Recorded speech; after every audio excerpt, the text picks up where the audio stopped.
नमस्कार, न्यूज 24 देख रहे हैं आप। मैं हूं आपके साथ डॉक्टर मीना शर्मा। पूरे देश में जो उपचुनाव की सीट हैं, जिन पर चुनाव होने हैं, विधानसभा राजस्थान की है जहां पर 6 सीट पर उपचुनाव होने हैं, 6 विधायक चुने जाने हैं, 5 विधायक सांसद बन गए और 1 विधायक की मौत हो गई। इस वजह से 6 सीट पर उपचुनाव होना है और इन उपचुनावों से पहले राजस्थान की राजनीति में गर्माहट, पूरा जो माहौल गर्म बनाया है, उसका सबसे बड़ा जो योगदान अगर जिसे कहें वो है डॉक्टर राधा मोहन अग्रवाल, जो कि राजस्थान के बीजेपी के नए प्रभारी बनाए गए हैं। 1 सप्ताह में उन्होंने राजस्थान में महज 3 दिन निकाले, 4 दिन, लेकिन पूरे 1 सप्ताह से वो सुर्खियों में है, हेडलाइन में है, अलग अलग कारणों से। डॉक्टर राधा मोहन अग्रवाल को लगता है कि राजकुमार रोत का भला तभी हो सकता है, उनकी राजनीति तभी आगे बढ़ सकती है जब वो नरेंद्र मोदी का हाथ थाम ले। आखिर राजकुमार रोत को क्या डॉक्टर दामोदर राधा मोहन दास अग्रवाल की ये बात समझ में आ रही है, आएगी? इस उपचुनाव पर इस बात का क्या संदेश? क्या राजकुमार रोत चुनाव से पहले बीजेपी में जाने की तैयारी कर सकते हैं? ये तमाम सवाल हैं जिनका जवाब राजस्थान की जनता कम से कम ढूंढने का प्रयास जरूर कर रही है। और हमारे साथ राजकुमार मीणा, कांग्रेस पार्टी के प्रवक्ता, राजेंद्र मीणा बीजेपी से, जगदीश शर्मा जी वरिष्ठ पत्रकार, राकेश वशिष्ठ जी वरिष्ठ पत्रकार और दीपक शिमल वरिष्ठ पत्रकार बांसवाड़ा से जुड़े हुए हैं। आप सभी का बहुत बहुत स्वागत है। तो दीपक जी, शुरुआत आपसे ही करते हैं। कितनी संभावना है इस बात की कि डॉक्टर राधा मोहन दास अग्रवाल की बात को राजकुमार रोत सुने, समझे, गौर करें? पहले उनका 1 मिनट दीपक जी, इस चर्चा को शुरू करने से पहले क्या बोला है डॉक्टर राधा मोहन अग्रवाल ने, वो सुनाते हैं आप सबको। उनका स्टेटमेंट क्या है इस विषय में? और राउत जी एक नौजवान है। राजकुमार राउत जी ने पहले वो ट्राइबल पार्टी में थे, फिर उन्होंने अलग होकर के आदिवासी पार्टी बनाई है और एक नौजवान की तरह कोशिश कर रहे हैं कि वो भील समाज के बीच में कोई जागरूकता पैदा करें। धीमे धीमे उनके समझ में आ जाएगा कि जो कुछ काम वो करना चाहते हैं कांग्रेस की गोद में बैठ करके नहीं होने वाला है। यह काम तो मोदी जी ही करते हैं। आदिवासी समाज इस बात को भली भांति जानता है, जिसमें भील भी आते हैं, कि आज़ादी के 75 सालों में अगर उनके समाज को किसी ने वास्तव में राजनीतिक रूप से, आर्थिक रूप से और सामाजिक रूप से सशक्तिकृत किया है तो वो मोदी जी हैं। मुझे विश्वास है कि आज नहीं कल राजकुमार राउत जी के समझ में ये बात आएगी। आप चाहते हैं कि आपके साथ आए वो? मैंने ऐसी कोई चाहत नहीं व्यक्त की। मैं तो चाहता हूं कि वो बड़े नेता बने, अपने क्षेत्र के विकास के लिए। हमारी सरकार राजस्थान में है, हमारी सरकार दिल्ली में है, मिल करके काम करें हम सब उस क्षेत्र के विकास के लिए। हम तो पूरे देश में आदिवासी समाज के लिए काम कर रहे हैं, यहाँ भी किया है हमने और बेहतर तरीके से करेंगे।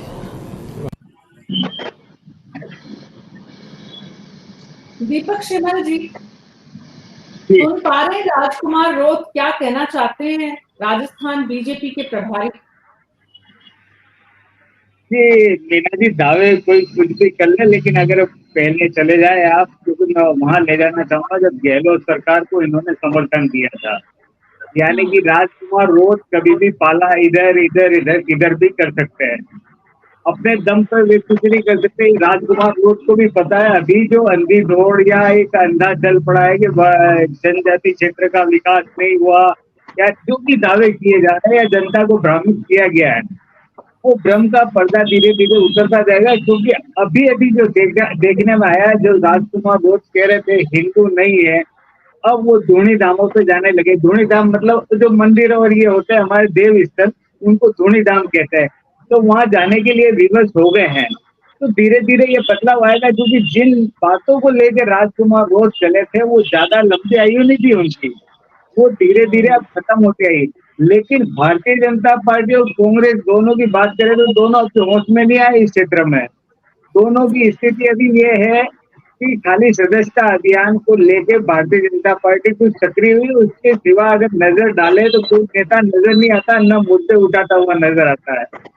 और अग्रवाल जी ने जो भी दावा किया है, या ये सबके अपने अपने दावे होते हैं, लेकिन कोई भी निर्णय इतनी जल्दी राजकुमार रोज नहीं ले सकते। और अब अधिकांश समय जीतने के बाद उन्होंने क्षेत्र को नहीं दिया है, अधिकांश समय उनका दिल्ली में निकला है। अब वो जब यहाँ आते हैं और बातचीत करेंगे, उसके बाद कुछ पता लगेगा कि उनका रुख क्या है। लेकिन जो चर्चाएं सामने आ रही है, उन्होंने शिवसेना वालों से भी बातचीत करी है। अब ये अलग अलग तरह की चर्चाएं जब तक कोई नहीं हो, लेकिन हाँ एक बात तय है कि राजकुमार रोत अपना पाला कभी भी बदल सकते हैं। तो हो सकता है अग्रवाल साहब की बात में दम हो, अगर इन्होंने कोई बात करी हो।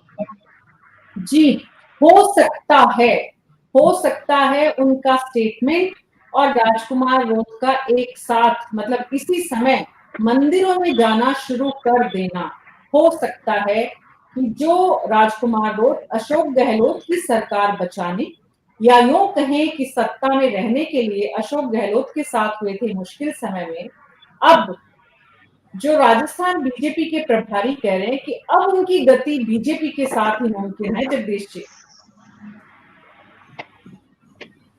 जी मीना जी, उनकी गति तो बिल्कुल वही होने वाली है जो कि चाहत भरे हुए किसी भंवरे की होती है।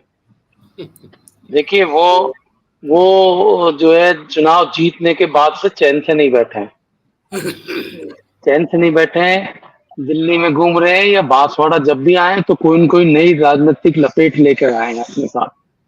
कई सारे पलटे खाए हैं उन्होंने अभी इसी 2-3 महीने में। दीपक जी बता रहे हैं, इनको मालूम है खूब।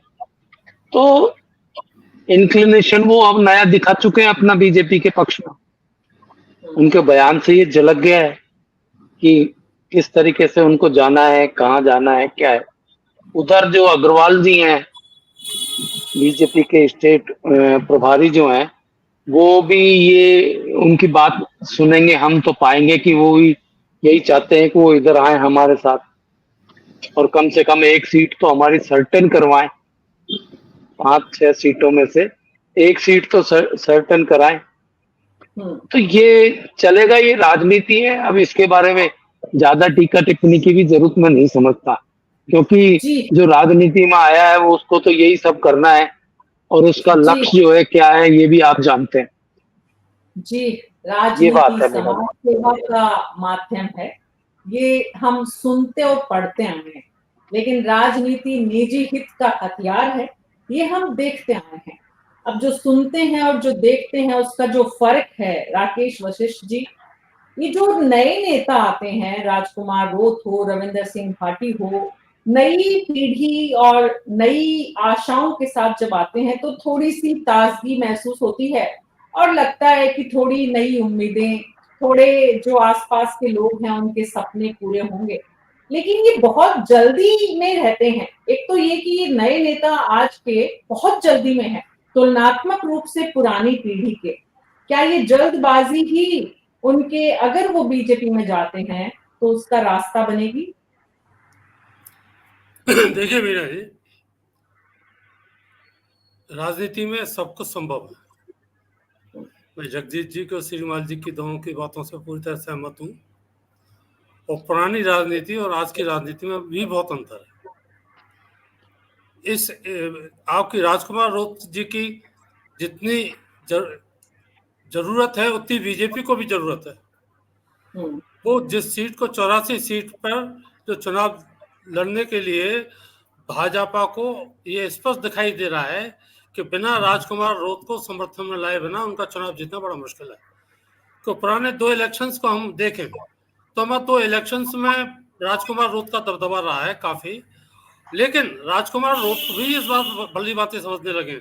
वो चुनाव भले ही वो जीत गए हों, जिस तरीके से उन्होंने वायदे किए, जिस तरीके से उन्होंने वहां की जनता को इस बात के सब जवाब दिखाए कि वृद्ध आदिवासी प्रदेश या जो भी है, आप जातिगत आधार पर नौकरी मिलने का वो संभव नहीं है किसी भी कीमत पर। अगर उनको राजनीति में सरवाइव करना है और तो उन्हें किसी ना किसी पार्टी का तो हाथ पकड़ना ही पड़ेगा। लेकिन ये कटु सत्य है कि इस तरह के जो नेता होते हैं, इस तरह की जो पार्टी होती है, 1-1, 2-2, 3-3, 4-4 मेंबर वाली, उनको अपने क्षेत्र में पैठ बनाए रखने के लिए रूलिंग पार्टी के साथ आना बहुत जरूरी होता है। अगर रूलिंग पार्टी के साथ वो नहीं आ पाते हैं तो वो अपना भी नुकसान करते हैं और क्षेत्र का भी नुकसान करते हैं।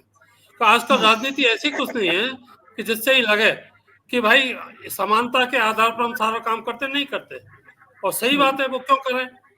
आप एक तो आप गालियां देते रहे, दूसरा आप उनसे कामों की उम्मीद करें, वो बिल्कुल संभव दिखाई नहीं देता। इसलिए कुछ भी हो सकता। अब राधे मोहन जो अग्रवाल जो लगाए हैं, अब वैसे तो बड़े तेज तर्रार राजनेता हैं। आपने देखा कि पिछले एक हफ्ते से पूरी सरगर्मी हलचल मचाए हुए राजस्थान के अंदर कितने क्या करने के। लेकिन एक अंतर है, आपके यूपी जहां से अपने पूर्व क्षेत्र से गोरखपुर से ही आते हैं, वहां के राजनीतिक हालात और राजस्थान के राजनीतिक हालात में बहुत अंतर है। वहां की राजनीति अलग मापदंड है, हमारे यहाँ की राजनीति का मापदंड है। लेकिन मजबूरी क्या है भाजपा के सामने, इस समय राजस्थान के पास ऐसा कोई भाजपा का नेता नहीं है जो इस तरह की हलचल पैदा कर सके। मुख्यमंत्री के नाम पर चुनाव नहीं लड़ा जा सकता, इसमें कहने में कोई दो राय नहीं है। कभी मुख्यमंत्री की स्थिति कभी ऐसी नहीं बनी है जिसके आधार पर सर्वमान्यता उनकी बने और वो एक सक्षम लीडर के रूप में आगे बढ़ करके चुनाव जीतने की कार्रवाई करते हैं। इसीलिए तो मैं समझता हूँ कि आपको अग्रवाल जी को फ्री हैंड दिया गया है इस तरह की गतिविधियां करने का। अब वो कितने कर पाते हैं, क्या कर पाते हैं, ये आगे देखना बात है।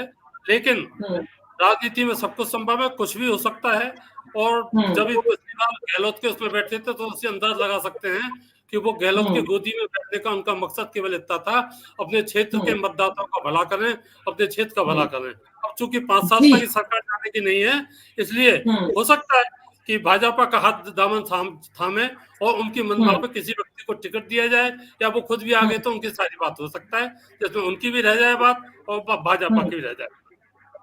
दीपक श्रीमाल जी, ये राजनीति में कुछ भी हो सकता है, और राजकुमार रोध के मामले में तो जहां से उन्होंने राजनीति की शुरुआत की थी वहां से वो दूसरी पार्टी में आ गए, जो आदिवासी पार्टी है, भारत आदिवासी पार्टी, बाप, और उसके बाद जो है अब जो कांग्रेस को समर्थन देना, और अब बीजेपी सत्ता में है तो बीजेपी के साथ आगे बढ़ जाना समय की जरूरत, समय की मांग है। ये राजकुमार रोध के व्यक्तिगत हित के लिए तो ठीक है, लेकिन जिस भील प्रदेश के सपने दिखाकर वो उस पूरे इलाके की जनता को अपने साथ लेकर आए हैं, जैसा राकेश जी ने कहा, सत्ता में रहेंगे तो उस जनता के लिए भी कुछ काम करा पाएंगे। क्या वाकई में राजकुमार रोध जनता के कुछ काम कराने में पिछले जब विधानसभा में वो अशोक जी के साथ थे तो कुछ सफल हुए, कुछ लोगों को वहां ग्रोथ विकास में वो मुख्य धारा में शामिल हुए? क्या आपको लगता है कि अगर वो बीजेपी में जाते हैं तो उनका ये फैसला उस क्षेत्र की जनता के लिए सही होगा?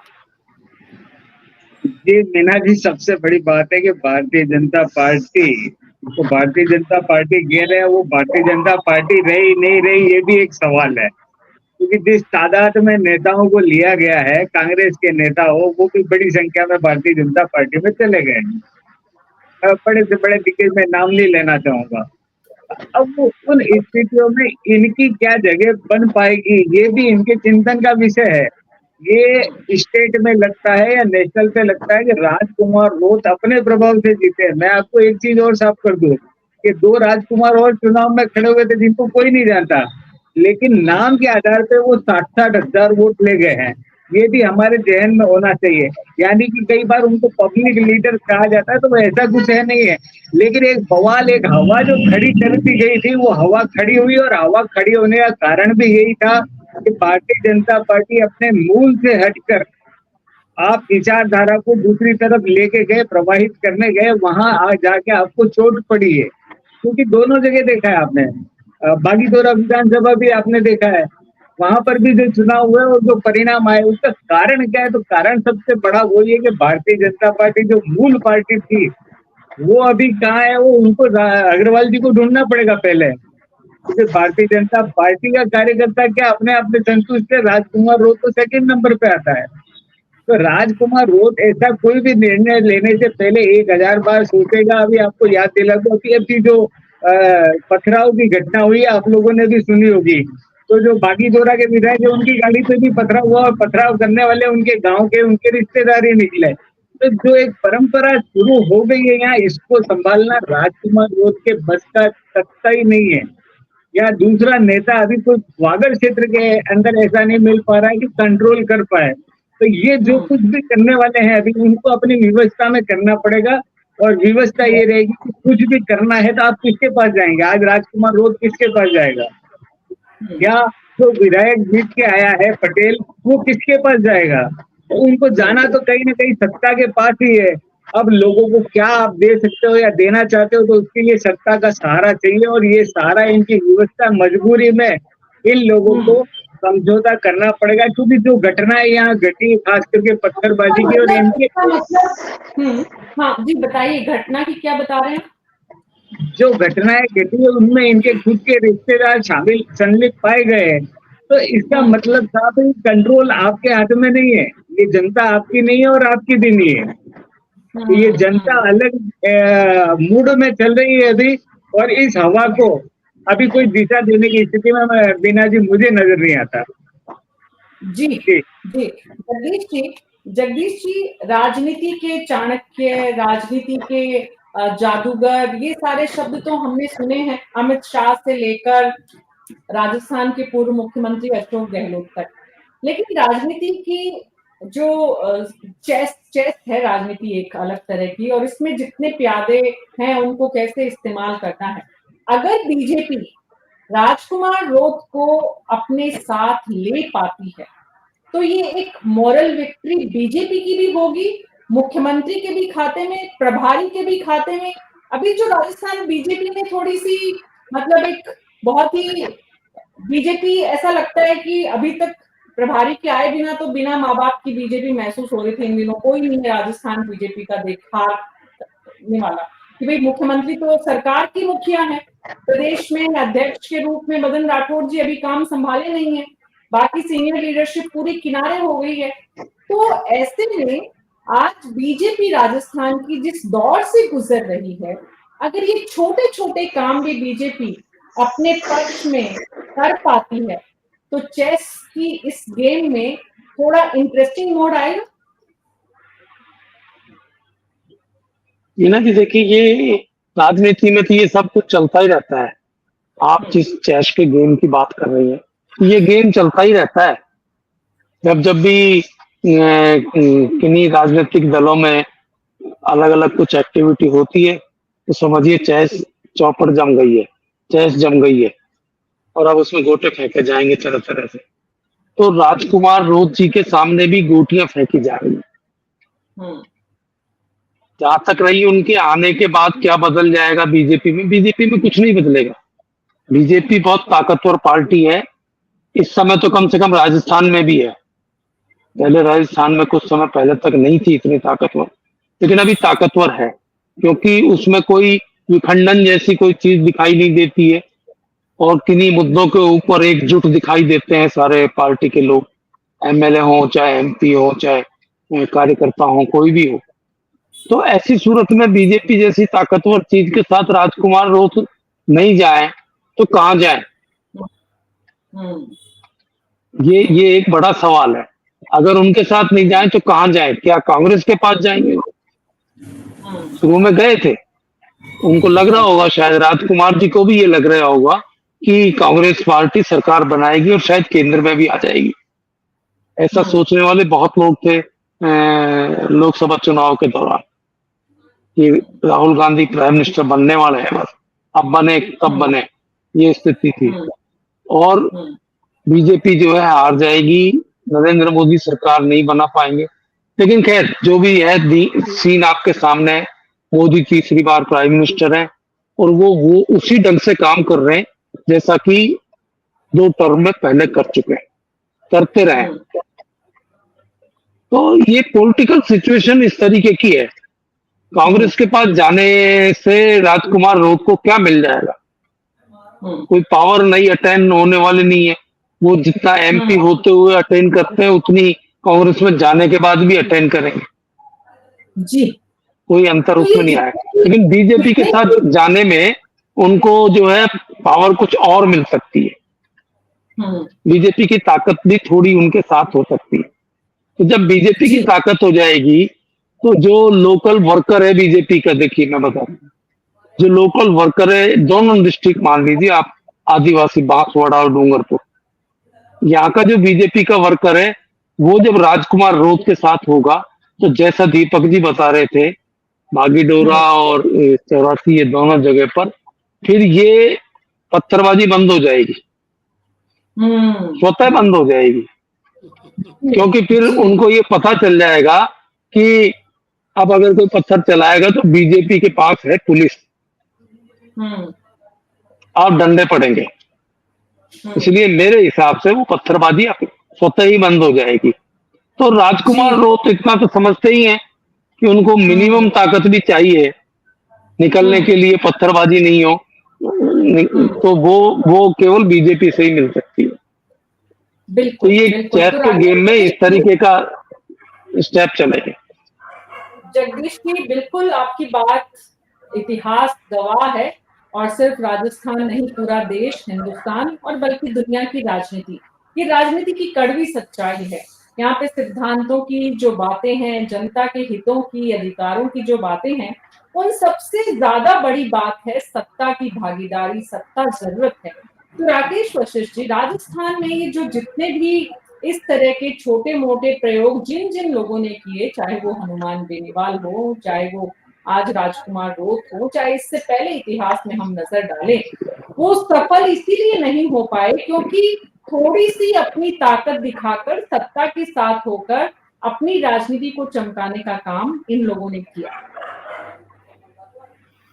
देखिए मीना जी, आप ये उठा के देख लें, पिछले वर्षों के दौरान देश में पार्टी वही आगे चल पा रही है जिसका कि कार्यकर्ताओं पर व्यापक क्षेत्र है, और मतदाता भी ये देखता है कि क्योंकि सारे काम सत्ता में आने के बाद ही पूरे होते हैं।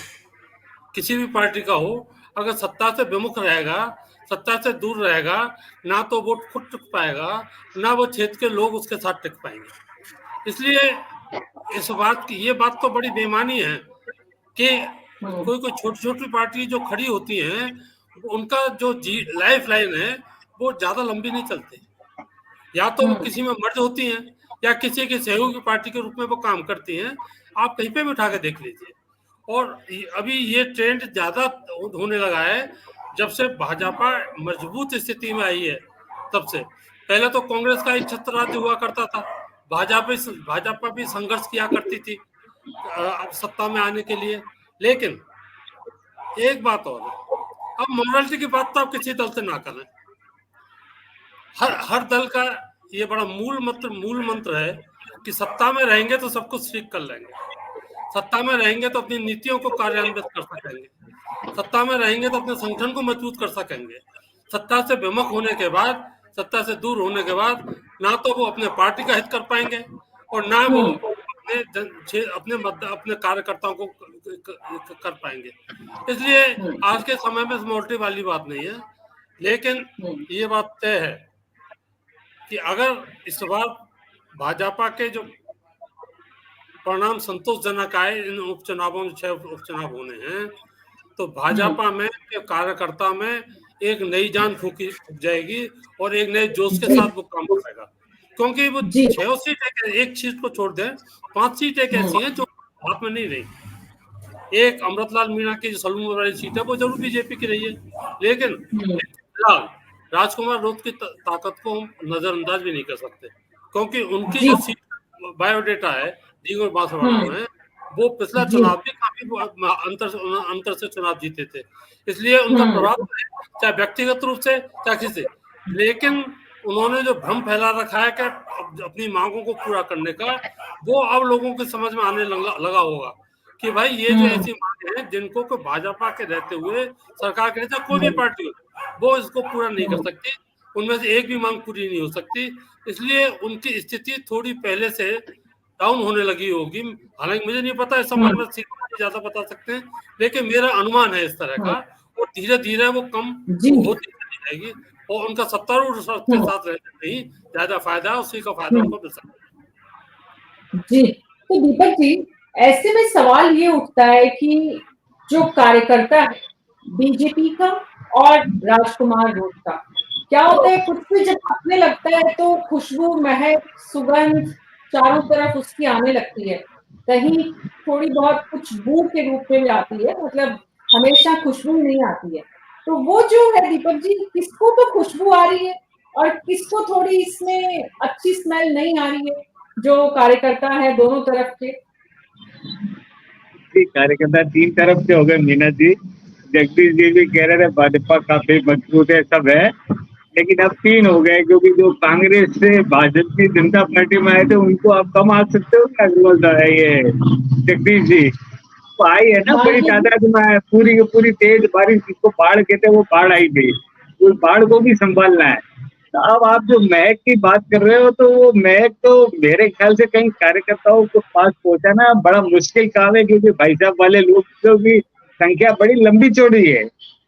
अब उन भाई साहबों के बीच में नेताजी आ गए। अब नेताजी के साथ में ये जो जिनको आप कुछ भी शब्द दे सकते हो, बाप पार्टी वाले, जिनके पास अपनी कोई विजन है ही नहीं, वो लोग भी आ गए। तो इन तीनों को मिला के किस किस को आप खुश रख पाओगे? ये जो एक वसुंधरा राजे के समय में देखने को मिला था, जिसको राजनीतिक मजबूती कहा जा सकता है या एक आशा, अभी आज की तारीख में ऐसा कोई लीडर, माफ करना, आपके पास में भारतीय जनता पार्टी के पास में नहीं है कि जो आशा का केंद्र बन सके। अभी पता नहीं कि जाना किसके पास है, किसका दरवाजा खटखटाना है। तो राजनीति में तो यही महत्वपूर्ण हो जाता है कि आपका प्रभावशाली कौन। अभी बांसवाड़ा या डूंगरपुर दोनों जिलों की बात करें तो एक लीडर नहीं मिलता कि जिसके पास जाके दावे से कह दे कि इसके पास ये काम करा सकता है। तो जब तक ये स्थिति नहीं बनेगी, जब तक पावर नहीं दोगे किसी को यहाँ, तब तक कुछ नहीं होने वाला है। तब तक आप दिव्या सबको देखते जाओ, आप सोचोगे महक वहां तक चली जाएगी, खुशबू उसको मिल जाएगी, किसी को नहीं मिलने वाली है। ये इनको भी पता नहीं फूल है किधर, फूल ढूंढ रहे हैं। दीपक जी, ये बात राजकुमार रोड बहुत बेहतर ढंग से जानते होंगे, क्योंकि छोटी उम्र में तोल भाव करना तो उन्होंने ज्यादा सीख लिया है। जनता भी उनके साथ तोल भाव करती है और वो भी राजनेताओं के साथ तोल भाव करते हैं। अब तो जनता के साथ होना है दरअसल मोल भाव तो पूरा का पूरा। जगदीश जी, जनता को इस पूरे किस्से प्रकरण में हासिल क्या होगा? देखिए, ऐसे मामलों में जनता को क्या हासिल होता है? पहले कभी देखा आपने कि जनता को भी लड्डू मिला हो? कोई एक पार्टी चेंज करके जाएगा तो पब्लिक में कुछ, जो जैसे 15 अगस्त 26 जनवरी को बच्चे स्कूल जाते हैं, तो इतना इन्वॉल्वमेंट तो उनका होता ही है कि लास्ट में लड्डू मिलता है। यहाँ पब्लिक को कुछ नहीं मिलने वाला है। नेतागिरी की नेतागिरी है बस, और कुछ नहीं है। क्योंकि अगर किसी चुनाव का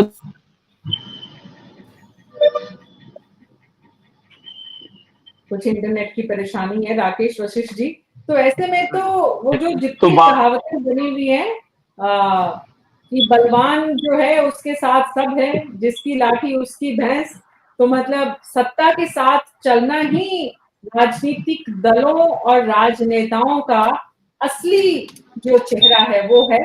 तो जनता को भी ये बात बहुत अच्छे ढंग से समझ में आ जानी चाहिए। नहीं, आती है और जनता इस बात को समझती है। श्रीमाल जी की एक बात का ना थोड़ा मुझे वो है कि आप कहते हैं कांग्रेस के नेता आए और कार्यकर्ताओं को कैसे समाहित करेंगे।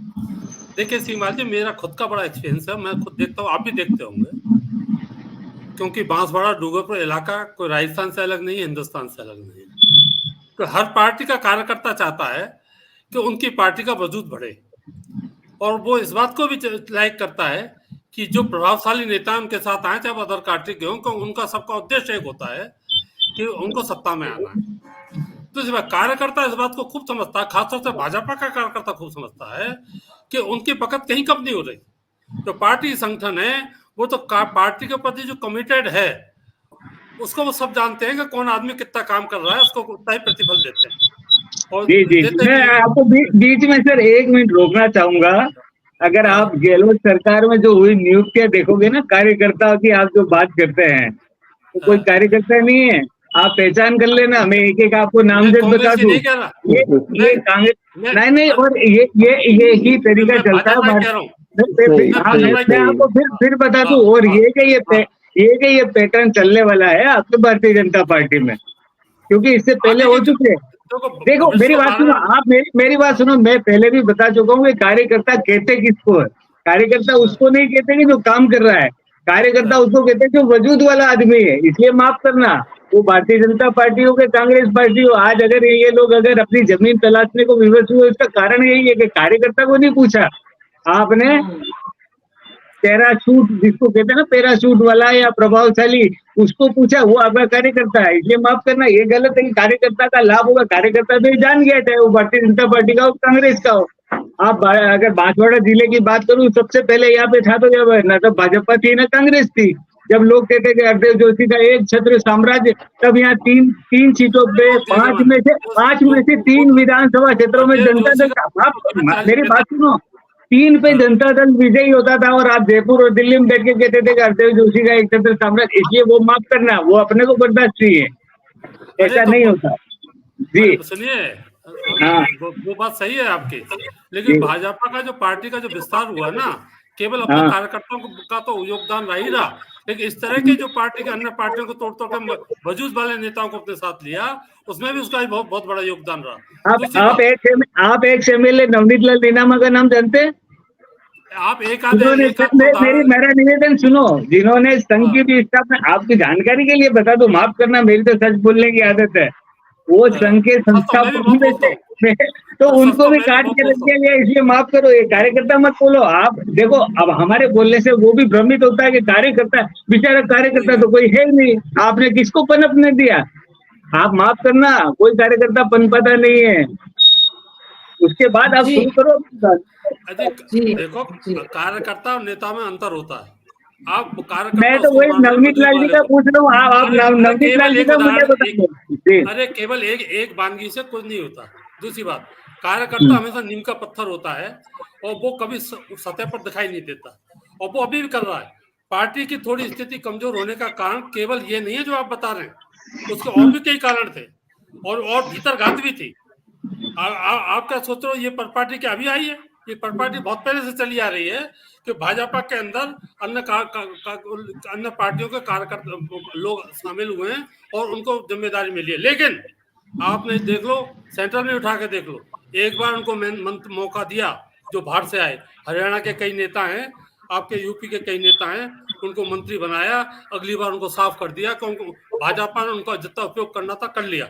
बाकी के तो फिर कार्यकर्ता है कि, और पार्टी के जो कमिटेड आदमी हैं, नेता हैं, वही कह रहा हूँ, उपयोग वाले ही उपयोग कर लिया, वही मैं एक बार ही करते, परमानेंट कोई नहीं होता। राजनीति में परमानेंट कुछ नहीं है, और भविष्य के बारे में आप कुछ नहीं कह सकते। परमानेंट कुछ नहीं है, बिल्कुल राकेश जी, आपकी इस बात में पूरा सार समाहित है। तो जो बांसवाड़ा डूंगरपुर जिले की तमाम जनता जो राजकुमार रोड में अपना भविष्य देखती है, वो राजकुमार रोड चाहे बाप पार्टी में रहे, कांग्रेस को समर्थन दे, बीजेपी को समर्थन दे, उनका बस यही है कि उनके काम हो जाए।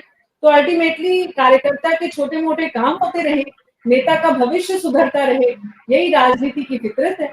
इसलिए बहुत बहुत शुक्रिया आप सबका इस चर्चा में शामिल होने के लिए। तो बीजेपी का अगर ये दांव ठीक से चल गया, और अगर राजकुमार रोड को ये समझ में, जो कि उनको समझ में आया कि सत्ता में साथ रहने से पत्थरबाजी नहीं होगी, तो ऐसे में राजकुमार रोड अब अगर देश की संसद में और राज्य की विधानसभा में बीजेपी के खाने में बैठ के नजर आए खेमे में, तो कोई आश्चर्य नहीं होगा। बहुत बहुत शुक्रिया आप सबका इस चर्चा में शामिल होने के